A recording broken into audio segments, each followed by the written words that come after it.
8ನೇ ತರಗತಿ ಕನ್ನಡ ಪದ್ಯಪಾಠ 4 ಸೋಮೇಶ್ವರ ಶತಕ ಪ್ರಶ್ನೋತ್ತರಗಳು. ಕೆಳಗಿನ ಕವಿಗಳ ಜನ್ಮಸ್ಥಳ, ಕಾಲ, ಬಿರುದು ಅಥವಾ ಪ್ರಶಸ್ತಿಗಳನ್ನು ಕುರಿತು ವಾಕ್ಯ ರೂಪದಲ್ಲಿ ಬರೆಯಿರಿ. ಕೃತಿಕಾರರ ಪರಿಚಯ. ಹುಲಿಗೆರೆ ಸೋಮನಾಥ. ಹುಲಿಗೆರೆ ಸೋಮನಾಥ ಕವಿಯು ಸಾಮಾನ್ಯ ಶತ 1299ರಲ್ಲಿ ಧಾರವಾಡ ಜಿಲ್ಲೆಯ ಸಿರಹಟ್ಟಿ ತಾಲೂಕಿನ ಹುಲಿಗೆರೆಯಲ್ಲಿ ಜನಿಸಿದರು. ಹುಲಿಗೆರೆ ಸೋಮನಾಥನೆಂದೇ ಪ್ರಸಿದ್ಧಿ. ಕನ್ನಡ ರತ್ನ, ಕರಂಟಕ ಮತ್ತು ಸೋಮೇಶ್ವರ ಶತಕ 2 ಕೃತಿಗಳನ್ನು ರಚಿಸಿದ್ದಾರೆ. ಅರಾರ ಶ್ರೀ ಚನ್ನ ಸೋಮೇಶ್ವರ ಇವರ ಅಂಕಿತ ನಾಮವಾಗಿದೆ. ಮುಖ್ಯ ಪ್ರಶ್ನೆ 1. ಕೊಟ್ಟಿರುವ ಪ್ರಶ್ನೆಗಳಿಗೆ ಒಂದು ವಾಕ್ಯದಲ್ಲಿ ಉತ್ತರಿಸಿ. ಪ್ರಶ್ನೆ 1. ನಿಜವಾದ ಬಂಧು ಯಾರು? ಉತ್ತರ: ನಮಗೆ ಯಾರು ಹಿತವನ್ನು ಬಯಸುವರೋ ಆತನೇ ನಿಜವಾದ ಬಂಧು.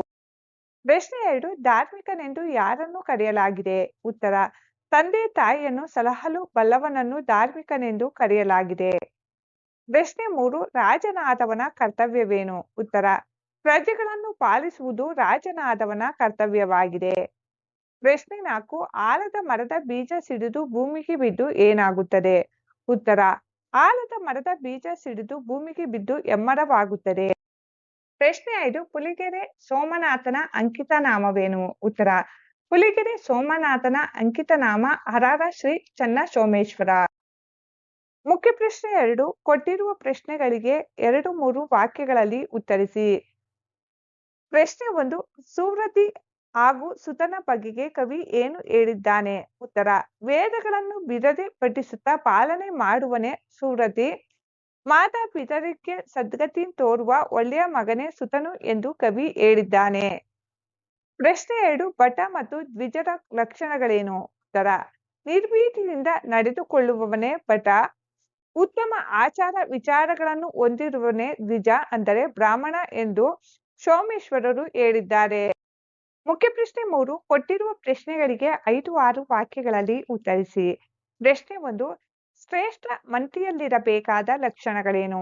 ಉತ್ತರ: ಮಂತ್ರಿಯು ಬಹಳ ಗಂಭೀರನಾದವನು, ದಾನಶೀಲ, ಧೈರ್ಯಶಾಲಿ, ಗುಣಶಾಲಿ, ಸತ್ಯಸಂಧನಾದವನು, ಅತಿ ಗಂಭೀರನುದಾರನು, ಧೀರನು, ಮಹಾ ಸಂಪನ್ನನು, ಸತ್ಯಾತ್ಮನು, ಅನೇಕ ಲಿಪಿ ಭಾಷೆಗಳನ್ನು ಬಲ್ಲವನು, ಲಂಚಕ್ಕೆ ಕೈಚಾಚದವನು, ವಿಚಾರವಂತನು, ಸಾಮ ದಾನ ಭೇದ ದಂಡ ಎಂಬ ಚತುರೋಪಾಯಗಳನ್ನು ಬಲ್ಲವನು, ಒಡೆಯನ ಕಾರ್ಯದಲ್ಲಿ ನಿಷ್ಠೆ ಇರುವವನು ಆಗಿರಬೇಕು. ಇವು ಶ್ರೇಷ್ಠ ಮಂತ್ರಿಯ ಗುಣಗಳು. ಪ್ರಶ್ನೆ 2. ಬಡವ ಬಲ್ಲಿದನಾಗುವನು ಎಂಬುದಕ್ಕೆ ಕವಿ ನೀಡಿರುವ ನಿದರ್ಶನಗಳ್ಯಾವುವು? ಉತ್ತರ: ಚಂದ್ರನು ಒಂದೇ ಸಮನಾಗಿರುವುದಿಲ್ಲ. ಕೃಷ್ಣ ಪಕ್ಷದಲ್ಲಿ ಕಳೆ ಹೊಂದಿದರೂ ಮತ್ತೆ ಶುಕ್ಲ ಪಕ್ಷದಲ್ಲಿ ವೃದ್ಧಿ ಹೊಂದುವುದಿಲ್ಲವೇ? ಬಹಳ ಸಣ್ಣವಾಗಿರುವ ಆಲದ ಬೀಜವು ಸಿಡಿದು ನೆಲದ ಮೇಲೆ ಬಿದ್ದು ಮೊಳೆತು ದೊಡ್ಡ ಮರವಾಗುವುದಿಲ್ಲವೇ? ಎಳೆಗರವು ಬೆಳೆದು ದೊಡ್ಡ ಎತ್ತಾಗುವುದಿಲ್ಲವೇ?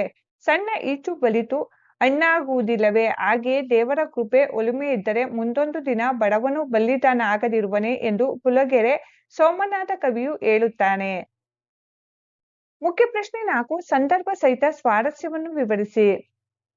ವಾಕ್ಯ 1. ಸಧರ್ಮದ ಸತಿಯೇ ಸರ್ವಕ್ಕೆ ಸಾಧನಂ. ಆಯ್ಕೆ: ಈ ವಾಕ್ಯವನ್ನು ಹುಲಿಗೆರೆ ಸೋಮನಾಥನು ಬರೆದಿರುವ ಸೋಮೇಶ್ವರ ಶತಕ ಕೃತಿಯಿಂದ ಆರಿಸಲಾಗಿರುವ ಸೋಮೇಶ್ವರ ಶತಕ ಎಂಬ ಪದ್ಯಭಾಗದಿಂದ ತೆಗೆದುಕೊಳ್ಳಲಾಗಿದೆ.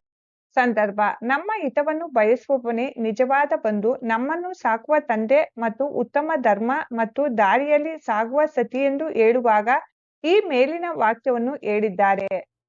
ಸ್ವಾರಸ್ಯ: ಗಂಡನ ಕೆಲಸದಲ್ಲಿ ಹೆಂಡತಿಯು ಸದಾ ಪ್ರೋತ್ಸಾಹ ನೀಡಿದಾಗ ಗಂಡನು ತನ್ನ ಕೆಲಸದಲ್ಲಿ ಯಶಸ್ಸನ್ನು ಸಾಧಿಸಬಹುದು ಎಂಬುದು ಸ್ವಾರಸ್ಯವಾಗಿದೆ.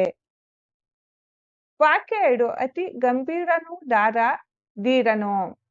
ಆಯ್ಕೆ: ಈ ವಾಕ್ಯವನ್ನು ಹುಲಿಗೆರೆ ಸೋಮನಾಥನು ಬರೆದಿರುವ ಸೋಮೇಶ್ವರ ಶತಕ ಕೃತಿಯಿಂದ ಆರಿಸಲಾಗಿರುವ ಸೋಮೇಶ್ವರ ಶತಕ ಎಂಬ ಪದ್ಯಭಾಗದಿಂದ ತೆಗೆದುಕೊಳ್ಳಲಾಗಿದೆ. ಸಂದರ್ಭ: ಶ್ರೇಷ್ಠ ಮಂತ್ರಿಯಾದವನು ಅತಿ ಗಂಭೀರವಾಗಿ, ಉದಾರವಾಗಿ, ಧೀರನಾಗಿ, ಮಹಾ ಸಂಪನ್ನನಾಗಿ, ಸದಾ ಸತ್ಯವನ್ನು ಹೇಳುವವನು, ಬೇರೆ ಬೇರೆ ಲಿಪಿ ಭಾಷೆಗಳನ್ನು ತಿಳಿದವನು, ಲಂಚಕ್ಕೆ ಆಸೆ ಪಡೆಯದವನು, ಚತುರೋಪಾಯಗಳನ್ನು ಬಲ್ಲವನಾಗಿರಬೇಕೆಂದು ಕವಿ ಹೇಳಿದ್ದಾರೆ. ಸ್ವಾರಸ್ಯ: ಮಂತ್ರಿಯಾದವನ ವ್ಯಕ್ತಿತ್ವ ಹೇಗಿರಬೇಕೆಂದು ತಿಳಿಸುವುದರ ಜೊತೆಗೆ ಕೆಲಸ ಕಾರ್ಯಗಳನ್ನು ನಿಷ್ಠೆಯಿಂದ ಮಾಡಬೇಕೆಂದು ಈ ವಾಕ್ಯದ ಸ್ವಾರಸ್ಯವಾಗಿದೆ. ವಾಕ್ಯ 3. ಉಡುರಾಜ ಕಳೆಗುದ್ದಿ ಪೆರ್ಚದಿಹನೆ. ಆಯ್ಕೆ ಈ ವಾಕ್ಯವನ್ನು ಪುಲಗೆರೆ ಸೋಮನಾಥನು ಬರೆದ ಸೋಮೇಶ್ವರ ಶತಕ ಕೃತಿಯಿಂದ ಆರಿಸಲಾಗಿರುವ ಸೋಮೇಶ್ವರ ಶತಕ ಎಂಬ ಪದ್ಯ ಭಾಗದಿಂದ ತೆಗೆದುಕೊಳ್ಳಲಾಗಿದೆ. ಸಂದರ್ಭ: ಕವಿ ಜೀವನದಲ್ಲಿ ಆಶಾವಾದಿಯಾಗಿರಬೇಕು. ಒಂದಲ್ಲ ಒಂದು ದಿನ ಒಳ್ಳೆಯದು ಆಗೇ ಆಗುತ್ತದೆ. ದೇವರ ಕೃಪೆಯೊಂದಿದ್ದರೆ ಕಾಲಾಂತರದಲ್ಲಿ ಬಡವನು ಶ್ರೀಮಂತನಾಗುವುದಿಲ್ಲವೇ ಎನ್ನುವ ಸಂದರ್ಭದಲ್ಲಿ ಕವಿ ಈ ನಿದರ್ಶನದೊಂದಿಗೆ ತನ್ನ ಅಭಿಪ್ರಾಯವನ್ನು ವ್ಯಕ್ತಪಡಿಸಿದ್ದಾರೆ. ಸ್ವಾರಸ್ಯ: ಪ್ರಕೃತಿಯ ಸ್ವಾಭಾವಿಕ ಕ್ರಿಯೆಗಳನ್ನು ಆಧರಿಸಿ ಬಡವನು ಒಂದಲ್ಲ ಒಂದು ದಿನ ಶ್ರೀಮಂತನಾಗುವನು ಎಂದು ಕವಿ ಆಶಾವಾದ ಮೂಡಿಸುವ ಮಾತನಾಡಿರುವುದು ಇಲ್ಲಿ ಸ್ವಾರಸ್ಯಪೂರ್ಣವಾಗಿದೆ. ಮುಖ್ಯ ಪ್ರಶ್ನೆ 5. ಮೊದಲೆರಡು ಪದಗಳಿಗಿರುವ ಸಂಬಂಧದಂತೆ ಮೂರನೇ ಪದಕ್ಕೆ ಸಂಬಂಧಿಸಿದ ಪದ ಬರೆಯಿರಿ. 1. ಮಿಡಿ ಬಣ್ಣಾಗದೆ, ಎಳಗರು ಎತ್ತಾಗದೆ.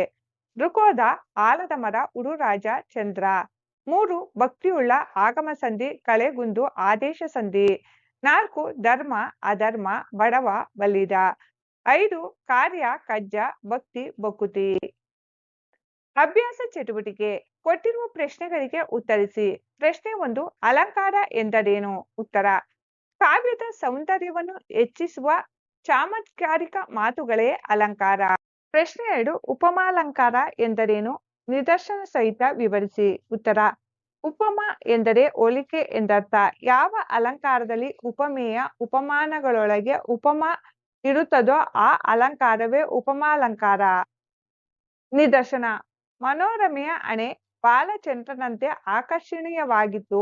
ಇಲ್ಲಿ ಮನೋರಮೆಯ ಹಣೆ ಅರ್ಧಚಂದ್ರಾಕೃತಿಯಲ್ಲಿದೆ ಎಂದು ಹೇಳುವ ಬದಲಿಗೆ ಬಾಲಚಂದ್ರನಂತೆ ಆಕರ್ಷಣೀಯವಾಗಿತ್ತು ಎಂದು ಹೇಳಲಾಗಿದೆ. ಪ್ರಶ್ನೆ 3. ಪೂರ್ಣೋಪಮಾಲಂಕಾರ ಎಂದರೇನು? ವಿವರಣೆ ನೀಡಿ. ಉತ್ತರ: ಯಾವ ಉಪಮಾಲಂಕಾರದಲ್ಲಿ ಉಪಮೇಯ ಉಪಮಾನ ವಾಚಕ ಪದ ಸಮಾನ ಧರ್ಮ ಎಂಬ 4 ಅಂಶಗಳು ಇರುತ್ತವೆಯೋ ಅದೇ ಪೂರ್ಣೋಪಮಾಲಂಕಾರ. ವಿವರಣೆ: ಬಿರುಗಾಳಿಗೆ ತುತ್ತಾದ ಗಿಡ ಮರಗಳು ಬೀಳುವಂತೆ ಭರತಕುಲದ 150 ಬಾಲಕರು ಬಿದ್ದರು. ಉಪಮೇಯ ಭರತಕುಲದ 150 ಬಾಲಕರು. ಉಪಮಾನ ಬಿರುಗಾಳಿಗೆ ತುತ್ತಾದ ಮರಗಿಡಗಳು. ವಾಚಕ ಪದ ಅಂತೆ ಸಮಾನ ಧರ್ಮ ಬೀಳುವುದು.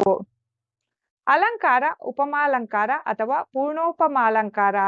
ಸಮನ್ವಯ: ಉಪಮೇಯವಾದ ಭರತಕುಲದ 150 ಬಾಲಕರು ಬಿದ್ದಿರುವುದನ್ನು ಉಪಮಾನವಾದ ಬಿರುಗಾಳಿಗೆ ತುತ್ತಾದ ಮರ ಗಿಡಗಳಿಗೆ ಹೋಲಿಸಿರುವುದರಿಂದ ಇದು ಉಪಮಾಲಂಕಾರ.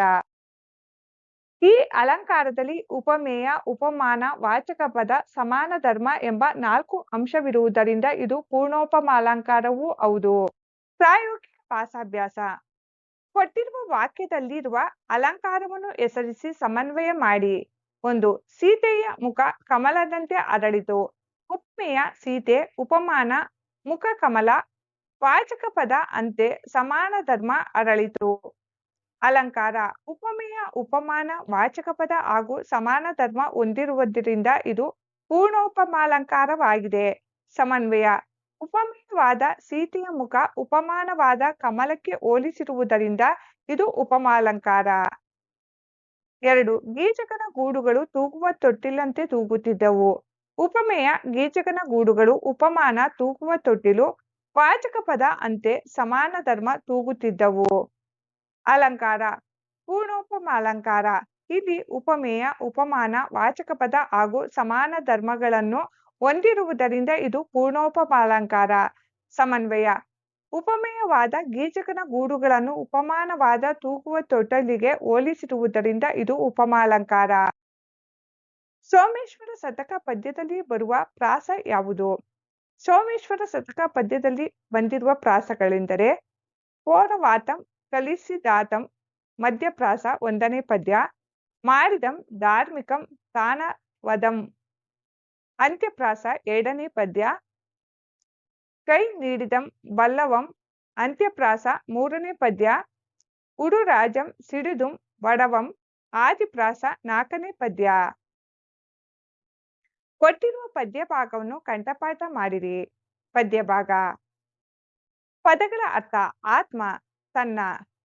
ಉಡುರಾಜ ನಕ್ಷತ್ರಾಧಿಪತಿ ಚಂದ್ರ, ಊರ್ಜಿತ ರೂಢಿಯಲ್ಲಿರುವ, ಒಲ್ಮೆ ಪ್ರೀತಿ, ವರ್ಣ ಅಕ್ಷರ, ಹೊರೆ ಕಾಪಾಡುವು.